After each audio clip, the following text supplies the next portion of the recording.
Sa punto ito, makakasapo natin si Ginoong Loreto Rirao, Director ng Office of Civil Defense Davao Region. Magandang tanghali po, Ginoong Rirao. Si PR Kanghel po ito ng Balitang Hali. Yeah, magandang tanghali at sa lahat ng ating mga nakikinig. Director, kamusta na po yung panahon dyan sa inyong lugar? Oh yan, dito sa Davao Region ay medyo kumupa na, medyo hindi na masyadong magulan, pero pabugso-bugso pa rin, tuloy-tuloy pa rin ang pag-ambon-ambon, lalo na dito sa may bulubong lugar. At yung pagbaha naman, yung mga tubig naman ay bumaba na ng 1 meter, lalo na dito sa medyo catch basin natin. Oho. Okay naman na, medyo progressing, pero hindi pa rin talaga lahat ayos. So yung 1 meter na baha, yun na po yung pinakamataas sa inyong rehiyon?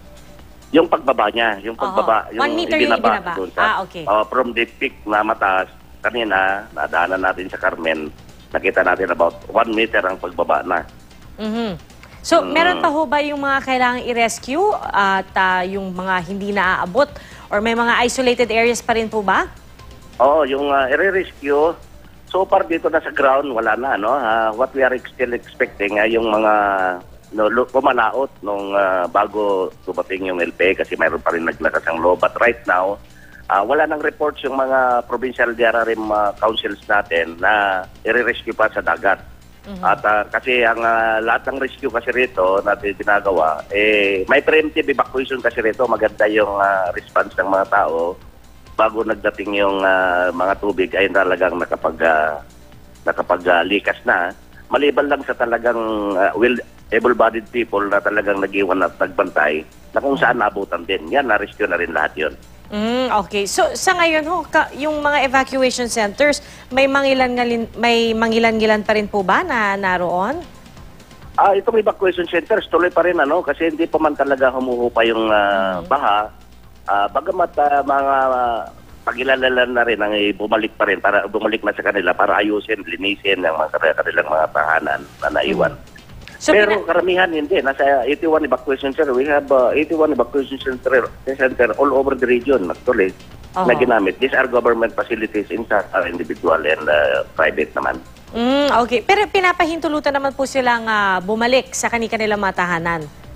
Yeah, provided they are safe. Mayroon namang pinababalik na kasi nga yung catch basin naman yung alam naman natin yung catch basin kung bumaba na, it is not posing more dangers.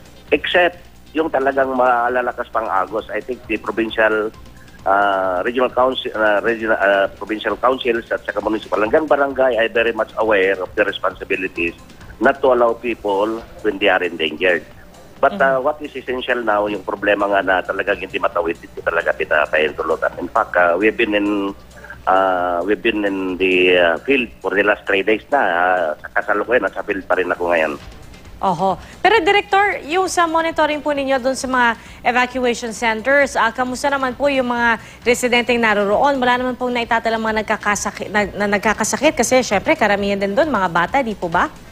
Yes, mayroon din na pero as of now, yung kahapon, konfera na namin with the DOH, lalo na sa parte ng Oriental at saka Kumbal, hindi pa naman masyado yung sa health natin, kasi mayroong mga preemptive measures na ginagawa pati yung health at saka yung local na pamahalaan. So, yung pagkain naman, sufficient na pa. At mayroon naman na pre-stock talaga lahat ng LGUs natin. Yung na-isolate lang na mga lugar, kaparis ng Katil, Baganga, Boston, yung eastern coast ng Oriental, na kung saan hindi madaanan ng kalsada dahil sa nasirang mga tulay. Iyan lang ang siguro tatagal pa naman ng konti ang supply doon sa komunidad ng mga ito. But now sending supplies through the Navy boats at saka tinatransport yung mga nasugatan during landslide through the aircraft ng Air Force. Alright. Director, huling tanong na lang po.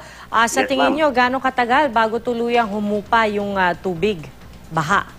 Well, kung tuloy-tuloy na itong maghinto at mukhang hindi pa nga hihinto, tuloy-tuloy pa rin din ng ulan, magamat mahina na, medyo abutin pa ito ng, siguro kung lahat babalik sa normal, 1 linggo ito lahat. Kasi nga yung tubig, hindi basta makababa dahil sa mag-high tide, araw-araw, mag-low tide, balik na naman. So, it's not just easy for the majority. Pero marami na rin yung pwedeng humupa na talaga at saka pwedeng bumalik in 3 days time. Alright, maraming salamat po, Ginoong Loreto Rirao, Director ng Office of Civil Defense, Davao Region.